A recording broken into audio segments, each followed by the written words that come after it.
Bismillahirrahmanirrahim. Assalamualaikum warahmatullahi wabarakatuh. Alhamdulillahirabbil alamin wa bihi nasta'inu ala umuri dunya waddin. Wassalatu wassalamu ala sayyidina Muhammadin sayyidil mursalin.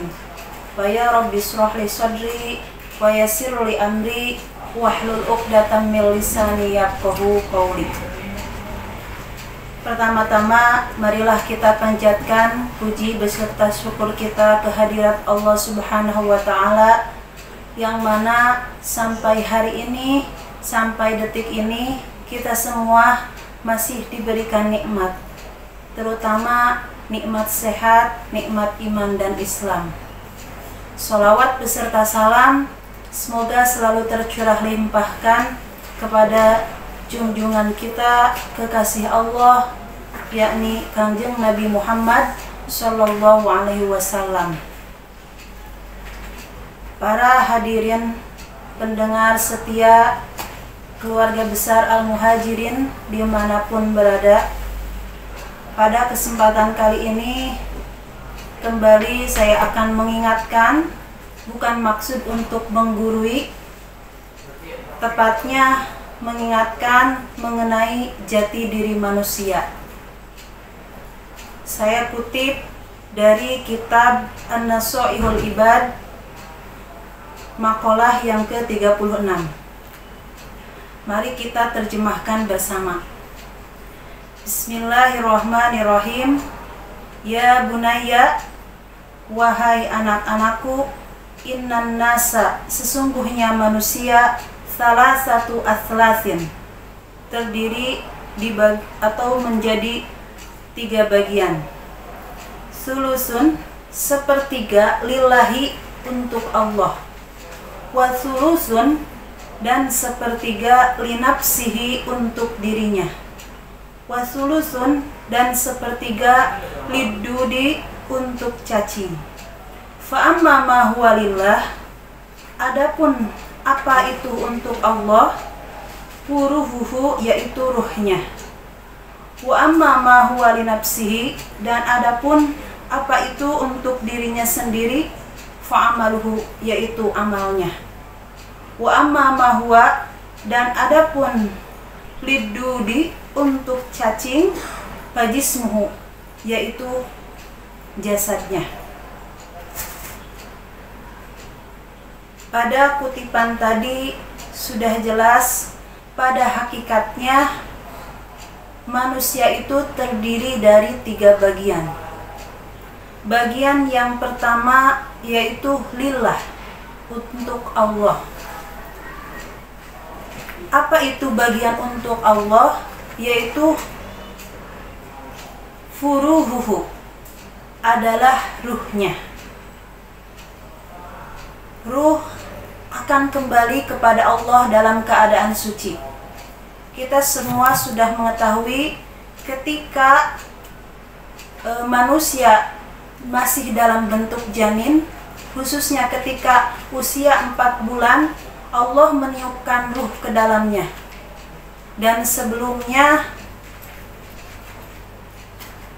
Allah telah membaiat ketauhidan, dan ruh tersebut berjanji ataupun bersaksi akan mempertanggungjawabkan apa yang telah dilakukan oleh sang badan. Sebagaimana dalam surat Al-A'raf ayat 172 yang berbunyi, Alastu birabbikum, qalu bala syahidna. Kemudian sepertiga yang kedua yaitu linafsihi, bagian dari diri manusia yang kedua, sepertiganya adalah untuk dirinya sendiri. Apa? Yaitu fa'amaluhu, amal manusia itu sendiri. Kita tahu hidup di dunia ini adalah sementara. Masih ada tujuan kehidupan yang kekal, yaitu kehidupan akhirat. Namun kadangkala di dunia ini kita masih lalai untuk mengumpulkan amal-amal yang akan dibawa untuk akhirat. Mulai saat ini, marilah kita perbanyak amal, tentunya amal soleh yang akan membantu kita, membawa kita menuju surganya Allah Subhanahu wa Ta'ala.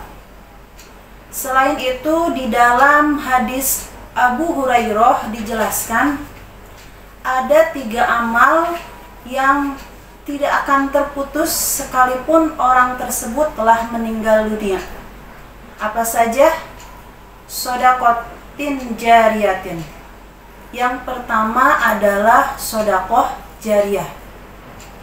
Sodakoh yang kita berikan tidak selamanya berbentuk materi, ataupun tidak selamanya dilihat dari banyaknya itu sodakoh. Allah akan melihat sekecil apapun sodakoh yang kita keluarkan, yang kita perbuat. Faman ya'mal mithqala dzarratin khairan yarah. Walaupun sodakoh itu sebesar biji zarrah, yarahu, Allah akan melihatnya, bahkan Allah akan membalasnya. Yang kedua, ilmun yuntafa'u bihi. Amal yang tidak akan terputus sekalipun orang tersebut telah meninggal dunia adalah ilmu yang bermanfaat. Ilmu yang bermanfaat tentunya ilmu yang diamalkan. Misalkan ada seorang alim atau seorang guru pengajar yang memberikan ilmu, kemudian ilmu tersebut diamalkan, didawamkan, bahkan disebarluaskan, maka pahalanya akan mengalir kepada orang alim tersebut.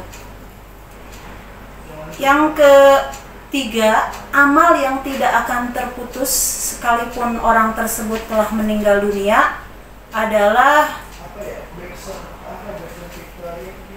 waladun solihun yad'u lahu. Anak soleh yang mendoakan kedua orang tuanya.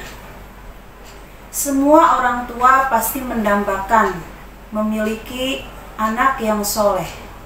Anak yang soleh tentunya bertutur kata dengan sopan, bersikap dengan baik, dan tentunya selalu mendoakan kedua orang tuanya, baik itu masih hidup ataupun sudah meninggal.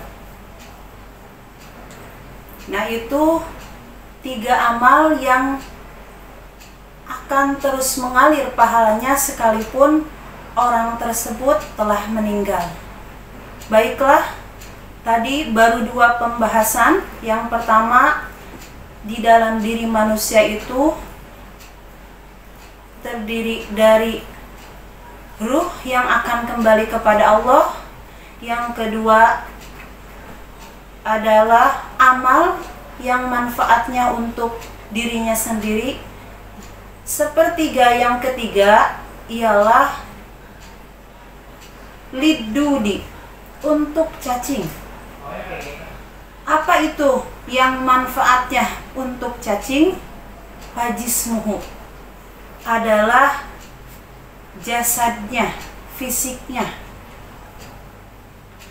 Kita harusnya bersyukur Allah menciptakan manusia itu dalam bentuk yang sempurna. Namun kadangkala tidak sedikit di antara kita yang merasa tidak puas atas apa yang telah Allah berikan, atas fisik yang telah Allah berikan. Kadangkala ada juga orang yang merubahnya dengan cara mengoperasinya. Ataupun selain itu, tidak sedikit dari kita orang yang menyombongkan fisiknya. Padahal sudah jelas jasad tersebut hanya akan dinikmati oleh lidudi, ya, cacing. Sekali lagi, mulai saat ini marilah kita perbaiki, marilah kita perbanyak amal, karena dari kutipan kitab An-Nasoihul Ibad tadi, tepatnya wasiat yang diberikan oleh Luqman kepada putra-putranya, hanya amalah yang akan membawa manfaat kepada kita semua. Baiklah, itu saja yang bisa saya sampaikan. Mudah-mudahan bermanfaat. Ke Itali beli spaghetti. Spaghettinya panas, dimakan pelan-pelan. Siapkan diri untuk di akhirat nanti, supaya tidak ada penyesalan. Wallahul muwafiq ila aqwamit thoriq. Wassalamualaikum warahmatullahi wabarakatuh.